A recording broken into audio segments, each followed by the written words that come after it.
મહેસાણામાં નસબંધી કાંડ મામલે નવો ખુલાસો થયો છે। મહેસાણાથી આ સમાચાર મળી રહ્યા છે। મહેસાણામાં નસબંધી કાંડ મામલે નવો ખુલાસો થયો છે।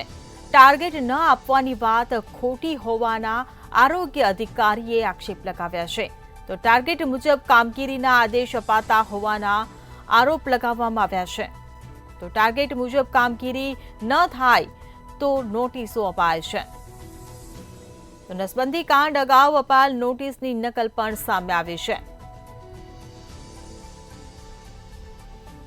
તો નસબંધી કાંડમાં શૂન્ય કામગીરી કરનારને આ નોટિસો આપવામાં આવી છે। ત્યારે કડીના પ્રાથમિક આરોગ્ય કેન્દ્રોની આ નોટિસો આપવામાં આવી છે। ત્યારે ડાંગરવા, જુલાસણ, મેડા, આદરજ આરોગ્ય કેન્દ્રોને નોટિસ આપવામાં આવી છે। તો નસબંધી કાંડ સર્જાયો તે પહેલા આ નોટિસો આપવામાં આવી હતી। ત્યારે સંતોષકારક કામગીરી નહીં થાય તો શિક્ષાત્મક કાર્યવાહીની ચીમકી પણ ઉચ્ચારવામાં આવી।